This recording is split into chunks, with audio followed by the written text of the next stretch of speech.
This is something that pops back up in my mind from time to time, usually in my nightmares.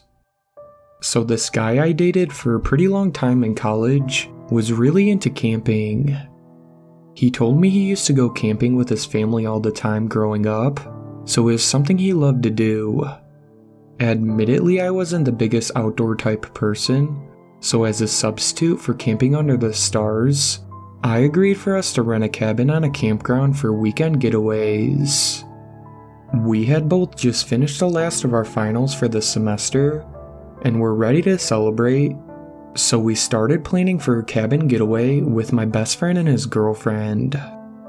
After about an hour drive, we made it to the camping grounds, parked our car, and after picking out the rooms we wanted, got the celebration started. I liked the campgrounds we always went to. They were pretty spread out from other cabins, so you had a decent amount of privacy and didn't have to worry about disturbing other people with your noise. We spent the evening drinking, grilling, and playing tabletop games we had brought. My friend group is bad at pacing ourselves, so by 10, we were almost ready to call it a night. We cleaned up our mess and my ex was able to set up his mobile hotspot and link up his laptop. All of us were painfully undecisive, so we said screw it, and started streaming SpongeBob from Amazon Prime while vigorously drinking bottled water so we could all avoid hangovers the next day. We watched about 5 or so episodes together before we all were about ready for bed. So we packed up the laptop, said goodnight, and headed to bed. I was able to sleep for an hour or so before I was awoken by the sound of loud moaning and a headboard hitting a wall.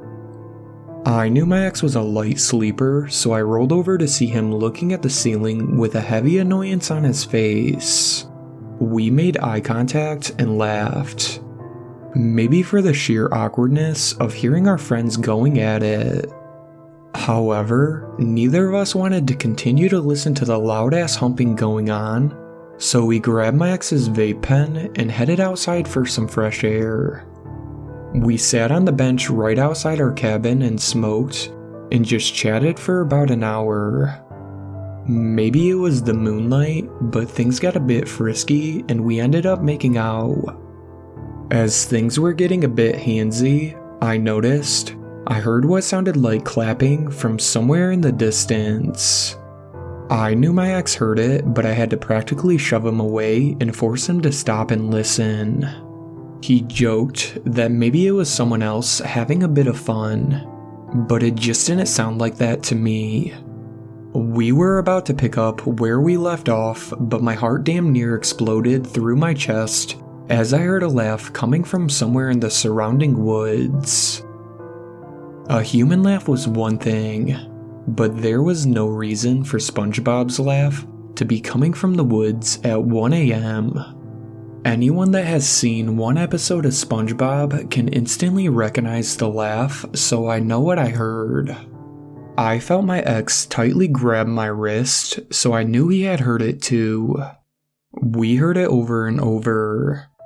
It sounded like it was coming from ways away, but it sounded so clear. It wasn't a continuous laugh either. Instead, it would start and stop over and over. It would start, last for about 3 seconds, then start a second or so later. I'm not saying no other campers could have been assholes, but I really don't think SpongeBob was camping in the area. It must have went on for about 5 minutes before it suddenly stopped. My heart was pounding hard, but I didn't feel like I could move.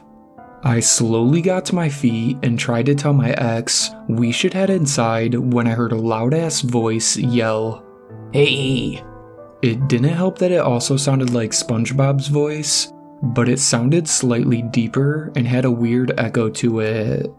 My ex jumped up this time, finally realizing we were about to be in some bizarre Nickelodeon horror movie. I tried grabbing his arm and pulling him inside, but he literally wouldn't budge.